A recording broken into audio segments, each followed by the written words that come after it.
Party కార్యకర్తగా గోడల మీద రాత రాసి పైకి వచ్చిందిరా పోసిడితే నీలాక కేసీఆర్ బూట్లు నాకు రాలేదురా. నేను కేసీఆర్ బూట్లు నాకపోతే సంత నాకు. కానీ నీ ప్రజలు ఓటేసినప్పుడు ప్రజలకు జవాబుదారీతనంగా ఉండమని చెప్పిన.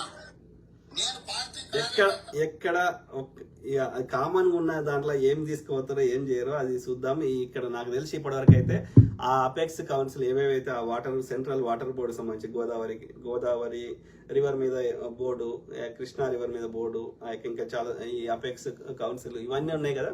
సో అన్ని అప్రూవల్ రిటర్న్ గా అందరం తెలంగాణకు సంబంధించిన అందరికీ ఓకే, వాళ్ళు ఏమేం చేస్తారు యాక్టివిటీస్ ఆంధ్రప్రదేశ్ లో అవన్నీ రిటర్న్ గా అప్రూవల్ వచ్చిన తర్వాతనే సో మాకేం అబ్జెక్షన్ లేదు, నువ్వు వరద నీళ్ళు ఆడేం నీళ్లు తీసుకుంటావు బంగాళాఖాతాన్ని కలిసేటి తీసుకో, మాకేం అబ్జెక్షన్ లేదు. నీ ఫెయిర్ షేర్ ఎంత. ఇప్పుడు ఎక్కడ సమస్య వస్తుంది అంటే మంచిగా వర్షాలు పడ్డప్పుడు ఏ సమస్య రాదు, ఎందుకంటే అతనే మన అవసరానికంటే ఎక్కువ నీళ్లు పొంగి పొర్లుతాయి కాబట్టి ఏ సమస్య రాదు. ఏ సంవత్సరం అయితే కరువు వస్తుందో చూసినావా అప్పుడు ఈ కొట్లాటలు ఎక్కువైతాయి. అగో మొత్తం నువ్వే తీసుకున్నావు మాకు ఒక సుక్క రాకుండా చేసినావు అని వస్తుంది.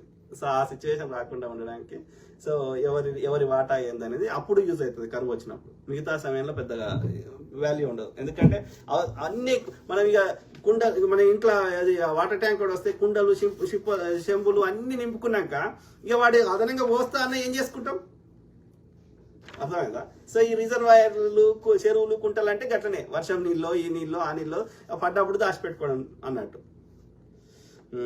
సో ఇది ఇక్కడేది ఈ ప్రాజెక్ట్ గురించి బంకచెర్ల ప్రాజెక్ట్ గురించి కొంచెం డీటెయిల్స్ చెప్పే ప్రయత్నం చేస్తున్నాం. సో పోలవరం ప్రాజెక్టుకి రైట్ మెయిన్ కెనాల్ దాని కెపాసిటీని 17,500 క్యూసెక్స్ నుంచి 3,800 క్యూసెక్స్ పెంచుతున్నాడు దాని కెనాల్ కెపాసిటీ. అంటే అన్ని ఎక్కువ నీళ్లు ఆ పోలవరం ప్రాజెక్టు లేదా గోదావరి నీళ్లు ఎక్కడికి రావాలి, గోదావరి నుంచి ఈ ప్రకాశం బ్యారేజ్లకు రావాలి, కృష్ణాకి రావాలంట, కృష్ణా నదిలోకి రావాలి గోదావరి నీళ్లు, ఆ ఎక్సెస్ సముద్రంలో పోయే నీళ్లు అనేది మొదటి స్టెప్ అంట. తర్వాత Tatipudi lift irrigation scheme canal, okay, దానిది కెపాసిటీని 1,400 క్యూసెక్స్ నుంచి 10,000 క్యూసెక్స్ కి పెంచడం జరిగింది. అది కూడా ఈ వాటర్ ట్రాన్స్ఫర్ కి యూజ్ అవుతుంది అన్నట్టు. ఇది ఎక్కడికి ఈ బొల్లపల్లి ఎక్కడ పల్నాడు జిల్లాకి వస్తుంది, అక్కడ రిజర్వాయర్ కడుతున్నారు. దాని కెపాసిటీ ఎంత కట్టాలని ప్లాన్ ఉన్నది, ఇంకా స్టార్ట్ అయింది కాలేదు అనుకుంటా, ఇంకా జస్ట్ అది టెండర్స్ పిలవడం అదని జరుగుతున్నట్టు. సో 150 టీఎంసీలు కట్టాలని. సో అక్కడ బొల్లపల్లి నుంచి పల్నాడు నుంచి మళ్ళా మధ్యలో 3-4 లిఫ్టులు పెట్టి ఆ వాటర్ ఒక లిఫ్ట్ నుంచి ఇంకో దగ్గర తెచ్చి అక్కడ వాటర్ అక్యుములేట్ అయినాక మళ్ళీ అక్కడ నుంచి ఇంకో దగ్గరికి అట్లా ట్రాన్స్ఫర్ చేస్తూ బంకచెర్ల నంద్యాల జిల్లాలో ఉన్న బంకచెర్లకు పంపిస్తారు. బంకచెర్ల నుంచి ఇక్కడ ఎన్ఎస్పి రైట్ బ్యాంక్ కెనాల్ ద్వారా పంపిస్తారంట ఈ బొల్లపల్లి నుంచి బంకచెర్లకి. సో బంకచెర్ల నుంచి ఆ పెన్నా నది పెన్నా బేసిన్, అనంతపూర్ ఇవి ఏవైతే రాయలసీమ జిల్లాలు ఉన్నాయో, చిత్తూరు ఇంకోటి ఏదో, సో ఆ పెన్నా ఉపనది ఆల్రెడీ ఉంది కృష్ణాకి. సో ఆ బేసిన్ లోకి అంటే రాయలసీమ జిల్లాలకి పెద్దగా ఈ యూజ్ అయ్యే ప్రాజెక్ట్ ఈ బంకచెర్ల అని అర్థం. గోదావరి నీళ్ళని తీసుకొస్తారు. Lift stations at various places to send water to Bankacherla. Veligonda reservoir ఇంకా మధ్యలో ఏమేమి ఉన్నాయో వాటిని కూడా ఫిల్ చేస్తారంట. ఓకే, ప్రాజెక్టుకి మొత్తం ఖర్చు 80,000 కోట్లు. అది వీళ్ళ మెయిన్ ఉద్దేశం ఏంటంటే రాయలసీమలో ఉన్నటువంటి దీనికోసం ఎంత ల్యాండ్ యూజ్ అవుతుంది అంటే దాదాపు 40,500 ఎకరాల భూమి ఈ ప్రాజెక్టులన్నీ కట్టడానికి వాడుకుంటున్నారు. అందులో 17,000 ఎకరాల నల్లమల అడవులలో ఉండే భూమిని కూడా వాడుకుంటున్నారు ఈ ప్రాజెక్ట్ కోసం. ఇదే తులసి చంద్ గారు ఏమంటారు, హెచ్సియు భూముల గురించి ఈమెనే కొట్లాడుతుంది. అది దామగుండం రిజర్వ్ రాడార్ కేంద్రం గురించి ఈమెనే కొట్లాడుతుంది. ఎంత అన్న రాడార్ కేంద్రం 3,000 ఎకరాలు. ఈ హెచ్సిలు ఎంత ఉన్నాయి, 400 ఎకరాల ఎత్తును. సో వీటి గురించి ఈమె పోరాటం చేస్తుంది. చెట్లు పోయినాయి, ఇంకోటి పోయినాయి, ఇది అయింది అదైంది అంటది. మరి ఇక్కడ ఎంత పోతున్నది, నల్లమల అడవులు, okay, already well established thick ఫారెస్ట్లు ఎంత 17,000 ఎకరాలు. మరి అలా దాన్ని తీసేస్తున్నాం. మరి ఏ తులసి చంద్ గారు మేము మాట్లాడరే అంటే ఈ ద్వంద్వ నీతి ఏంది, తెలంగాణలో ఎందుకు బాగుపడకూడదు? చెట్లు పెంచుదాంరా అయ్యా, రేవంత్ రెడ్డి గారు నీకు దండం పెడతా, టేకే పైలట్ ప్రాజెక్ట్. సో మినీ అడవులను పెంచండి, గ్రీనరీకి పెద్ద ప్రాధాన్యం ఇవ్వండి, పార్కులు కట్టండి, ఇన్ని దేశాలు తిరిగినరు. సో టేక్ బిగ్ ఇనిషియేటివ్ ఈ యొక్క greenery. Okay, that greenery project కి దీనికి that has nothing to do with development. చెట్లు అవసరం దగ్గర కొడతాము, కానీ వేరే దగ్గర పెంచుతాం, అంతకంటే ఎక్కువ పెంచుతాం. దానికి దీనికి లింక్ పెట్టకూడదు. అభివృద్ధి చెట్లే. అర్థమైందా? చెట్లను చూపెట్టి అభివృద్ధిగా అడ్డం పెడతా అంటే తోలు తీస్తారు పట్టుకొని. అలా తీసుకోపో, ఆంధ్రప్రదేశ్లో కొట్లాడుకోపో తులసి గారు. పవర్ సప్లై ఆఫ్ ఏంటంటే ఏం లేదు, ఇక తెలంగాణ ప్రభుత్వం అభివృద్ధి చేయొద్దు. ఎందుకంటే తులసి గారు ఈ యొక్క ఐడియాలజీ పరంగా బీజేపీతో కొట్లాడతారు.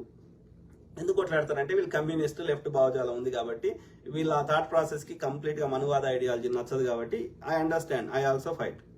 కానీ ఇక్కడ తెలంగాణలో అభివృద్ధి జరగాలి కదా, ప్రజలు బాగుపడాలి కదా, ప్రజలకు ఉద్యోగాలు రావాలి కదా, ఉండాలి కదా. ఇక్కడ ఏంటంటే బీఆర్ఎస్ తో ఏదో లోపాయకర ఒప్పందం చేసుకున్నారు. వీళ్ళకి పైసలు ఇచ్చిర్రా, ఏం చేసిండు కేటీఆర్ వచ్చిన కూడా నాకు తెలియదు కానీ, సో ఏదో డీల్ చేసుకున్నారు. సో దానివల్ల ఏం చేస్తారు, కాంగ్రెస్ మీద పగ పెట్టుకున్నారు. ఎందుకు పెట్టుకున్నారో నాకు అర్థం కాదు. ఏమని ఏం చేసిందో కమ్యూనిస్టులకి నాకు అర్థం కాదు. కమ్యూనిస్టులు ఇప్పుడు కాంగ్రెస్ తో దోస్తీ చేస్తారు. కమ్యూనిస్టులు అనకూడదు, కొద్ది మంది ఈ ఇవాళ ఎక్స్ట్రీమ్ లెఫ్ట్ భావజాలం అన్నలు కూడా వీళ్ళ చిల్లర కమ్ముడు పోతున్నారు.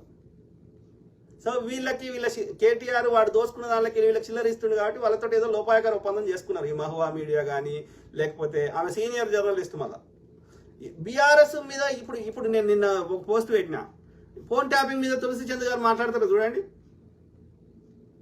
చూద్దాం. కూలేశ్వరం మీద మాట్లాడిందా? ఇప్పటివరకు ఇన్ని టాపిక్స్ మాట్లాడింది తులసి చంద్ గారు. కాళేశ్వరం గురించి కూలేశ్వరం గురించి మాట్లాడిందా?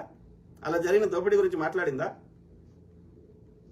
You understand the double standards. అర్థమైందా? నేను మాట్లాడినా, కాంగ్రెస్ అందరికంటే తక్కువ రా, వాడు ఉంటే ప్రజలకు మంచి జరుగుతుంది కాబట్టి వాడిని సపోర్ట్ చేస్తున్నా. కానీ అందులో కూడా వాడు ఏమైనా అద్దెకు నుంచి ఏమైనా ఏది దోసుకున్నా, ఇంకేం చేసినా వాళ్ళని రేవంత్ రెడ్డి గారిని కూడా ఏది ఆయన ఏది రాంగ్ డెసిషన్ చేస్తే తిట్టిన సందర్భాలు లేవా? నా కొడుకైనా సరే, వాడిని ఎంత ప్రేమ చేసినా సరే, వాడు ఏదైనా తప్పు చేస్తే వాడు సరిగ్గా వాడి హోంవర్క్ సరిగ్గా చేయకపోతే తిట్టనా నేను? బీయింగ్ ఏ డాడ్, తిట్టకపోతే నేను ద్రోహం చేసినా దానికి అప్పుడు నేను తండ్రిని కాదు. So that is the love we show. అర్థమైందా? వాడు చెడిపోయినా అనుకో, వదిలేసిన అనుకో, నేను తీయగా మాట్లాడినా అనుకో, వాడికి నష్టే కావచ్చు నేను, కానీ నేను వాడికి ద్రోహం చేసినాను అయితే కదా. రేపు పెద్దగానే వాడు తిట్టుకుంటాడు కదా, డాడీ నన్ను ఏది సరైన టైంలో నేను ఎందుకు సరిగ్గా టేక్ కేర్ చేయలేదని వాడు తిట్టుకుంటాడు కదా. కాబట్టి intentionally or unintentionally if they do something wrong, తప్పకుండా నేను ప్రజలకు మంచి జరగాలి కాబట్టి అది కాంగ్రెస్ అయినా సరే తిట్టిన సందర్భాలు ఉన్నాయి, ఫ్యూచర్లో కూడా తిడతా. ఓకే, నన్ను ఏం చేస్తారో చేసుకోరు. Okay, end of the day ప్రజలు బాగుపడాలి. అది ప్రజల సొమ్ము, ప్రజలకు ప్రకృతి సృష్టించిన ప్రతి సంపద అందరిది, కొందరిది కాదు. సింపుల్.